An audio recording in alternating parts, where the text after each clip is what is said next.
of them. And for me to realize it's none of my business what you think of me. And that was a hard pill to swallow. Like, I always wondered what people thought of me. You know, do they think I'm good? Do I think I'm bad? Or did I hurt their feelings? I didn't mean to hurt them. Things like that. And now it's none of my business what they think because I can't control it. You know, I could just be me and all of me. How did you get, because we say that, right? How many of us say, I don't care what they think, but guys, we care what they think. Like we're like, I don't care.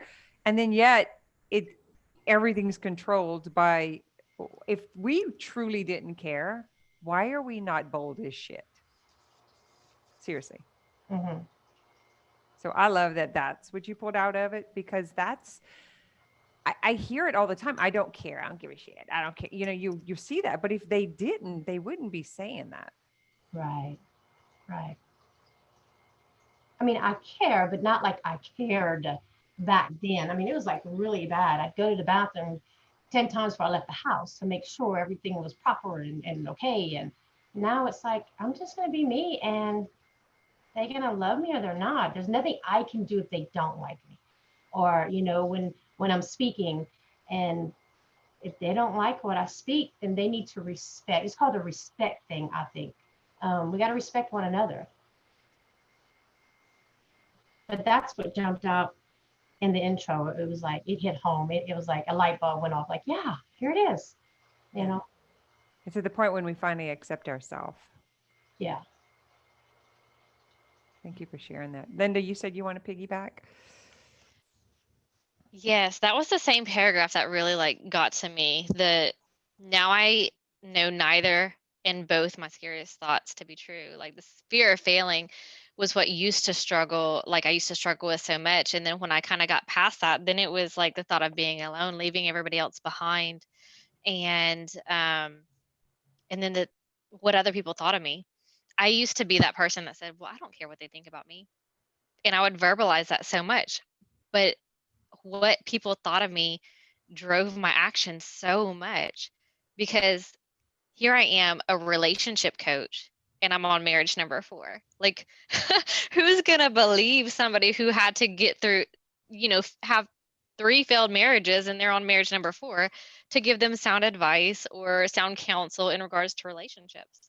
And it took a lot of work to believe that, those were my trial runs, my practice, my experience that led me to the knowledge that I have about relationships. Like I would not have half the knowledge I have if I didn't marry those other 3 men. Like if I would have married my current husband right now, I wouldn't know what it'd be like to experience an abusive relationship and have to come out of it. If I didn't marry my holy roller's second husband that used the Bible against me, I wouldn't know what it would be like to be manipulated by the Bible. If I didn't marry my very first husband, who was just a paycheck, we agreed to get married so he could get insurance and I could get a housing allowance from the military. I wouldn't know what it was like to just marry, I guess, for money, I guess you could say, and not have a real relationship. So there was an experience in every single marriage that taught me a lesson. And I have those experiences that I can relate with other people through. But I still, like, it's kind of like a roller coaster, a wave. Like, there are times where I'm like, oh my gosh, yes, like I have this, I know this, I'm experienced, these are my experiences, and I can share this to people and I can relate with people. And then there are still times where that feeling comes up with, like, I go to post something and people react in a negative manner, or I get these private text messages or private messages, or my husband gets these messages about me. And it's like, oh no, they're calling me out. Like maybe I'm not supposed to do this. So remembering that other people's opinions or theirs is that's one of the things that I've worked through and I'm continuing to work on, because I know that's one of the things that is still kind of hindering my ability to serve to my full potential. Because you still make meaning out of what they're thinking and saying. Is that why? Yeah, like sometimes, not all the time. Sometimes I'm in the belief of who I am. And when I do get those text messages, or my husband gets the text messages, or I get the negative comments, or, whatever people say. Like I had some person text me yesterday, like, do you even have a degree in life coaching? Is that even a real thing? And so, like, when I'm in belief and when I'm like in a good mental and emotional place, like those things just roll off my back. It's like there's no need to even respond. But then there's times when I'm not in belief and I'm not in a good emotional or mental place. And like it's like a dagger to the heart. And I feel the need to like strongly defend myself against all that. So it, like I said, it comes in waves. Like when I'm standing firm in belief, there's no need to even defend. Like it gives, when I'm in that place, it just gives me something to speak on. It's another tool I can use to educate people. It's something else I can use to be like, oh, here's another experience. Look how this comes across, and use it to educate others. Then there's the times where I'm not in that place and it's like, oh my God, I'm not doing what I'm supposed to do. I'm a fraud. I'm, where it makes things scary. So it's so interesting, the power that we give to the thought, to the opinions, right? Yeah. Like if you sat here and just thought for a moment, like, let's just like look at the introductory, and there's possibility and potential inside of you right now, brewing, like Peggy said, a fire. It's like on fire because she's like let some oxygen into it, whereas before it was smoldering, right? And so she's like pumped some breath into it. So now it's this fire that's going, that's waiting to come out. And the only thing that's stopping it are other people's opinions that we have adopted. Like that's literally the only power. And what's so crazy about that is the same exact words one day could have a completely different effect on you the very next day, depending on where you are mentally, emotionally. So they could Yeah. say the same thing to me yesterday, and it might have such a traumatic or negative effect on me. And then today, when I'm like in a good place and in belief, it might have no effect on me at all. But it's the same exact words.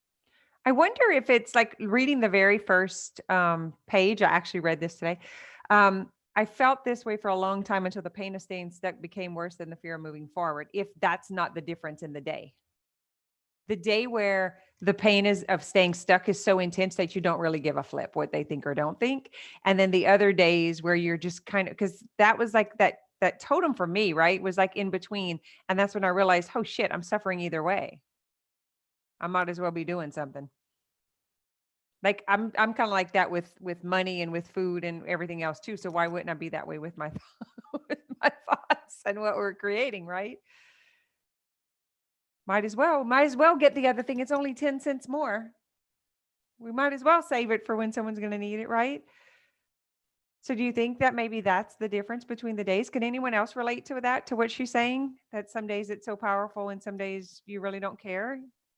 Do you think it's because the pain of saying it happens to do with the depth of the stuckness? Yes, Susie.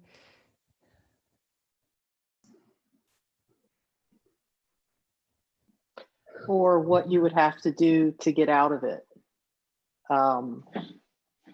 So I would think that for me to do all these things I wanted to do or go forward with a vision or create something to integrate my work, it was just too much work. It was too much. So then I would just get comfortable with putting it in the backpack so I don't have to look at it anymore. And then I'd get a creativity spark that would, remind me what I've got in my backpack. And then I would get excited and go book shopping or go look at some podcasts or, go follow other people. That's what it was about. Because I didn't have everything I needed within me, even though I had all the experience up to my eyeballs. I couldn't see that. I would have people tell me that. I'm like, oh yeah. But for me, it was just too much. I knew that I would have to really work on it. And I wasn't strong enough to do it by myself. Mm. So So you had to go borrow the motivation. yeah. Let's go Yes, find, in a let's go book. find who has what I need. Right. Right. Go ahead, Susie. Thank you, Christy. I relate to what Linda was saying. And everything Monique said was gorgeous, perfect. She should write that, Peggy and Monique should write the foreword to your next book. Yeah, I mean, it's like what everyone is thinking and feeling. It's like with me, I relate to Peggy, I relate to all of you. And it's just, I mean, to be honest, I found out about the punchline, the book, because of the author. Like I read you before I read the book. And so I love every word in the book, but it's because I knew the person that wrote it. Like the power of your words, I know are true because I feel it and I see how you live and I know you now. So, you know, what you said about the pain of being stuck. I mean, I relate to Christy so much. I was always a book away or a workshop away. And so for me, with my personality, I'm all over the place. I'm like, so the punchline approach and having you as a life coach and being in this group gave me, like you always say, a container, you know, a process, a simple process that kind of amalgamated all the stuff, like from the Bible to A Course in Miracles to Law of Attraction to all of it in one simple book. And it's not reading the book, it's doing the book. Yeah. And like those of you who know me, it took me a year to get to the P. Just so you know, close your ears, Kim. The P is awesome. The C, real super fun. The U and the N, not so fun. I gotta say, for me, maybe it's just me, Monique. Maybe it's just me, y'all. But that U part, you'll find out what that means. So, but for me, I knew so much and I was so smart and so defensive and so, even though I said yes to the group, my mind was like, I knew better. I don't know I don't even know why I was such a hard nut. Those stupid Louisianians. No. They don't know. Well, maybe, perhaps. I'm such a big city girl. But for whatever reason, it's not just the Louisiana, Los Angeles. It's that I really, honestly, like Christy, I don't know what you've studied, but I have sincerely spent thousands and thousands of dollars and millions of hours. Like if there was a workshop, a teaching, I've studied, I've done it all, man.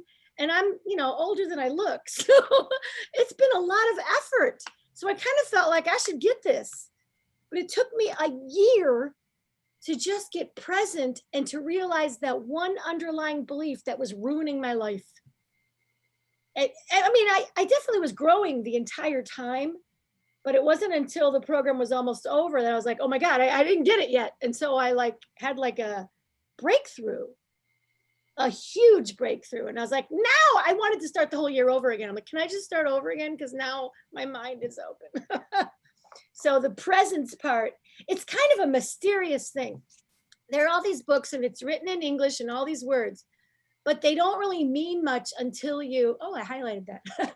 They don't mean much until you experience it in your heart, in your mind, and it changes how you look at your husband, who you've been hating, and now you think he's awesome, and you used to think he was an asshole. I mean, yeah. I mean, that's a mystery to me. Did you just admit that? Oh my God. Okay. I'm done. Who else has Crying experienced here for you, Susie. I'm like crying. I'm so happy for you. it? It takes a tribe. Takes a tribe for us, right? It does, because when we're so strong-minded and so strong-willed, and we've been our own back. When we've had to hold it all together ourselves, And then someone comes along and says, I'll hold it.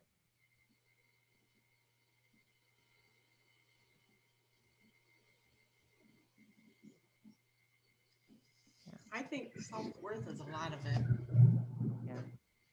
Can you hear me? Yep. It's just self-worth.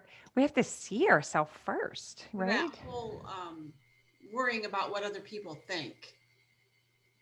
To me, I mean, I could have wrote that introduction. That's that whole, everything you wrote is just like, oh yeah, you know.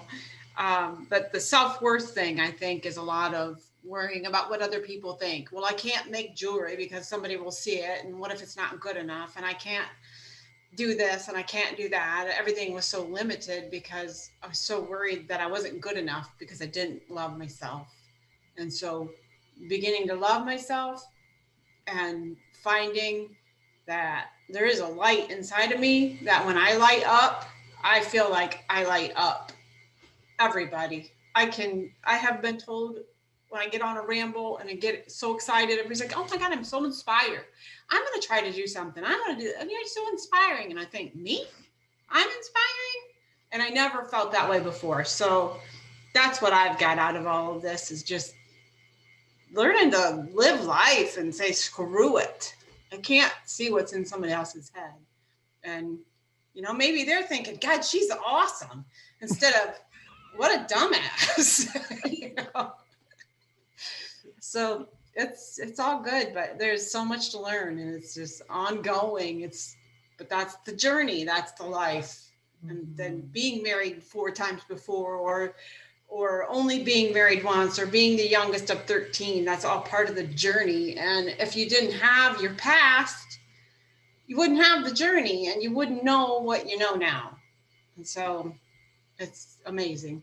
And I'm really happy that I got involved with all of this and finding it out. So that's my 2 cents. Thank you. Ah. Hi, Joanne. Welcome. I can't hear you. You're on mute.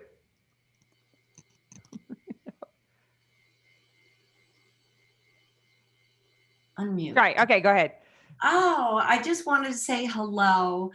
And I fell into, I don't even know what I got into here, but I saw today that you wrote a book, and I'm so inspired by you. Just so all of you know, Kim and I were in the same life coaching certification. And I'm one of those people that's stuck.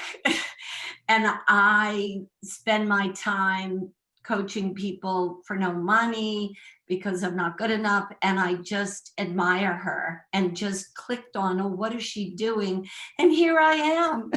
So thank you. And I'm trying to become a creator more than a consumer, but I do love to consume from people like you. And I'm so happy for you, because you're the real deal. So who's ever in her group, you really are. And I hope at some point I can do it. Welcome. Well, if you're doing the book study, you're going to get the experience. That's the beauty. I have to buy the book. I just saw it today. So I'm going to buy the book.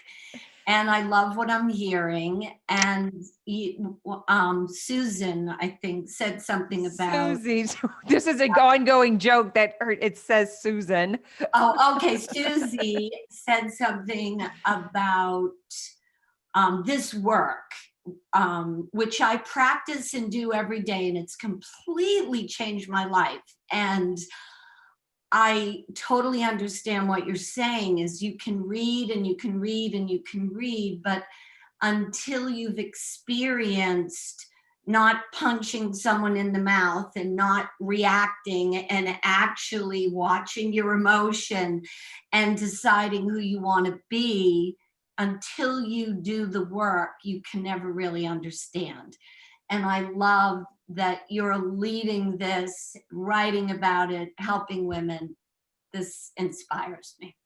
It does. So thank you. You're welcome. Thank you for coming and sharing. Yeah, well, when I saw that it was live, and I thought, oh shit, But I went for it. I did. I went for it. So here I There's no hiding out. If I see you there, I'm pulling you in. There's no hiding. Absolutely not. So I'm happy to not be hiding here. Anybody else want to share the, so who here has read it before this time? Who read the book before? Like who has done it multiple times or who has not? Okay, so Well, pretty I have much. not, but I'm going to. What I want to get is the feedback on what I get very often is the book makes no sense whatsoever when they first read it. Like, I don't know what that means. I don't get it. My niece even said this, she said, I got the book whenever you got it. She's an avid reader. And then we had a discovery call, like a consultation call. She said, oh, I'm going to have to go back and read the book because now I understand. Like now I think I could understand it. And I got this feedback so often that I think for someone here who hasn't read it before, maybe someone speaking to that would help them. That's what I'm thinking. Yeah, maybe not. So for me, like I've read it multiple times, and even like the most recent reading, it like is completely different from the very first time I read it. The first time I experienced it was the very first Gulf Shores retreat, and you walked us through it, and I understood it because you were guiding us through it, but it was like it didn't click or it didn't stay, and it wasn't until because I wasn't in the coaching training at that point. It wasn't until after going through the training itself that everything really started to like click and I was understanding it better. Um, and then even after then, like the more times I read it, the more things that like really stuck with me that I understood on a deeper level. And then sticking the book away for probably the last year and pulling it out just recently to reread it when this event was created. Rereading it again, like there's even more things that I'm seeing in a different way as I read through it. I'm right there with you. I had to read the introductory this morning. And when I usually read it for retreat, I usually laugh at like, wow, did I say that? That's pretty good. I'm wondering if it's because guys can give me feedback. If it's because it's condensed, it's the punchline, like because it's in other words, each sentence is so rich, like like you have to be able to like kind of chew on it for a little while. Maybe that. What you got, Monique? Yeah, I think it goes back to that. We have to say this 1,000 times in 1,000 different ways to really get the information absorbed and like live it and practice it. Because like when we get to navigate, there's this great little section that says like, make a list of what you want to achieve. What do you desire? Like all of these things. And like, oh yeah, well, I don't know what I want to desire. Like, I don't know what I want to achieve because I don't even know who I am at this point when I'm opening up the book. So it's like, the more we go through it and the more times you do it, the more you shift and mold into that space that you want to be in. And then, when you learn the things like removing the judgment and comparison and how to stay in presence and, all of that was really huge for me because once I got that, the rest of it just woo, it was easy. It just spiraled out, and then it was like the aha moments, just bam, bam, bam. But in that first beginning, when you go through it, it's like, you don't know, like, but you don't know that it's possible to actually create what you want, the life you desire. Like you can see others say they do it, but until you're actively moving through it and you get those little glimpses of like, oh, that is possible. It is available for me. When I quit self-sabotaging and running myself into the ground and dealing with all the judgment and things like that, like I can come back here and those things make sense to me. But in that moment when I began this, even with all the self-help stuff I had already done, all the knowledge that I had, that didn't seem like a possibility for me to just create what I wanted. Like I still thought, there's going to be some under the table dirty business I got to do, or like something sketchy is going to come out of this. It's like that programming, that patterning that I was just taught. It was so real. And to think that I could just come out of that so easy there was no way I could wrap my head around that. So once you start walking it and experiencing it and you get those little glimmers of like, oh, this is a possibility, then it's take off, but for me, it was that beginning was just kind of like, what does this mean? How can I actually create what I want? Like, And I love that I'm remembering this now, because now I get to bring it back into where I'm at in life. So if we're believing the old story, is that me making that noise? I don't If know. we're believing the old story is why we can't see what the book is actually offering. Is that what you and Susie are saying? Because it's like all this, you can have this and you can have this and you can have this, but then the unconscious is reading the story because you haven't, maybe we can get to the you first. You know, when I did do the book at the retreat with you, like my trajectory was massage therapy. And I remember like my desire, my goal was to be like a millionaire professional athlete sports massage therapist. That was so easy to think and so easy to create in my mind. And I remember like my business after we got back from retreat, like my massage business, like growing and getting a lot more customers, my rates going up. And like it was easy to do that, but there was nothing to lose in that for me. There was Yeah. no purpose or passion in that. That was just like a money goal that was attached to a license I had. And I don't feel like there was any purpose behind that. There was, I mean, there was a service included with that, but I wasn't serving what I was put on earth to serve as. So when I shifted my trajectory to relationships where I've had experience in, where I've struggled in, where there is a purpose for me, where there is the ability for me to serve women who've gone through or are going through what I've gone through. There was a lot more stake in the game, you know, there was a lot more of having to put myself out there.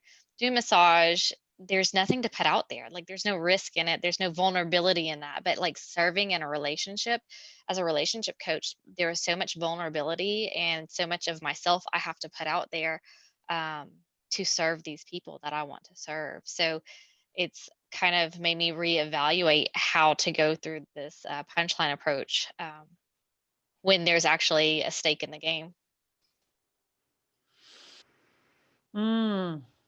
So Candace, you said this, you have not read it yet. She says, I have not. Do you have any questions after reading the intro before moving to the first chapter? Are you talking to me, Candace? Yes. I have not read the intro yet. I've not read anything yet. I will share that I am a certified coach through my Can't hear you. career. Wait, hold on. I'm a certified coach through. Yeah, it was through my career that I was laid off last year. And so I was a certified coach. I'm a certified mediator, certified in change management. But the woman who was just speaking, who said, I wasn't acting from service. I was just acting out of trying to make money from these licenses that I've had. That resonates with me so very much. And as I have gotten clear in what I believe my purpose and my mission to be, I have really started to think about it's not just about the money. The money will show up if it, when it's the right time for it to show up. But how am I of service to people? And so that really resonated with me. And I am very much looking forward to jumping into the book. Thank you. You're welcome. All right. We have about 4 minutes. If anyone is itching, scratching, and hasn't gotten to, I'm looking to see. I can usually tell because the red thing isn't there anymore. That's how I can tell if someone's ready to talk. So you just have to raise your hand or across the screen like this, and I will see you. Nope, you're all good. No questions. We're just going to jump Hello, right it's in. Christy. I'm going to Hi, say Christy. one more thing. Where Hi. are you? I'm hello. I see you. You're at the top. I want to piggyback off of what Linda just said about massage therapy and vulnerability. And I can relate to that because as a massage therapist, I was doing a service, and it was, for those of you who don't know, we take in from our client, but we don't project anything. It's very neutral. It's very, it's almost like a one-sided relationship is an easy way I can explain it. So we listen to them vent. They'll tell us things, personal things, but we don't reciprocate. So it's a very one-sided flow of energy that's coming in, and we go in and we do the massage. And as an instructor, I had very strict boundaries. Again, I'm giving information. It's not my information. I didn't write the curriculum, wrote some of the syllabi and what have you, but it wasn't my creation, but I was delivering information. And I was really good with those two things because, again, it was something that I didn't create, and I didn't have to be vulnerable and say, hey, I made this, come and see it. That I think now and when I read your book, so I read it the first time, but for me, because I'm such a self-help book junkie, I read it and I was like, oh, that's great, but I need to hear her on her podcast. I need to see her on her Facebook Live. I need to hear her talking to me. And then today, when I went back and read the introduction, I was like, why didn't I see this last time? This is the same way I felt. I could have just picked up her book and read it to her and say, this is me. Wow. So that's a couple of little things there, but some about your book and some about what Linda said about serving and being vulnerable. That's so interesting, because I got a weird sensation when you said that, because I had such shame about sharing it. Peggy, you remember that? Like, the name is stupid. No one's going to get it. Like, I didn't want to put it out there. I didn't tell people. I did not tell people I did it. Many people who know me just realize now, like, the book's 2-3 years old, and we're doing this. I've been doing events live because I didn't have to put myself out there online, right? Putting it out there this way is completely different than this. Like, my retreats have a reputation. People would just come. I didn't really have to market them. It was just, hey, when's the next retreat? And then there was like this sign up. It was the same thing with everything I've done in business here. I am in my own place, so I didn't have to experience, like, no one knew if there was defeat or not, because it was my own shame. I didn't work for someone else, so I could be with whatever front I wanted. I didn't have to put it out there.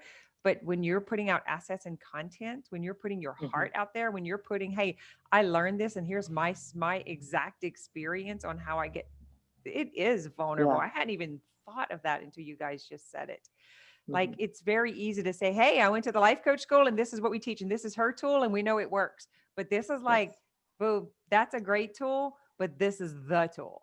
Like, that's really what I'm saying is, like, thought work is great, but this is the manual for how to implement that thought work. This is how to consciously create whatever you want and how to stop creating what you don't want. You know, it's kind of bold to say that. So I want to say that first. And it takes guts. And then tell you that Linda said Christy was my mentor in massage school, strong, confident. She motivated me and inspired me to be more than just a massage therapist. And that's the impact, right, that we have on our clients, on our people, on our children, on our family, on the person at the grocery store, whatever it is, how we show up when we're in our soul essence, when we're actually who we are. It's so different from who we've been told to be. And I'm just going to leave you all with this today as you go into the first chapter is, to start identifying how you identify yourself. Because we're going to go into presence first, and then we're going to get into unveil. But if you can just start being aware right now, how do you identify yourself? And you can share this on the Facebook group, because very often we identify ourselves as the partner or as the job title or as the mother or the whatever it is. And I remember someone asking me that question, and I didn't know who I was outside of a mom of 5 kids and a cosmetologist who owned a business. Like, that was basically the foundation of who it was. My exterior is who I was. It's who I became or it's what I did. It's not who I am. And kind of just maybe today, just kind of sit with that on, as you're looking at, there is potential and possibility inside of me that is untapped.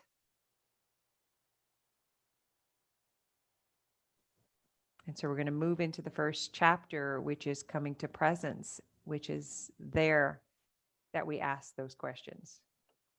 We can't ask it from an unpresent state because that's the conditioning. We can only answer what we've been told. What, you're the smart kid, you're the dumb kid, you're the big kid, you're the, whatever it is that we've been told. We all have that. The thing is, we freaking took it personally. We didn't realize that the jerks were telling everybody some bullshit.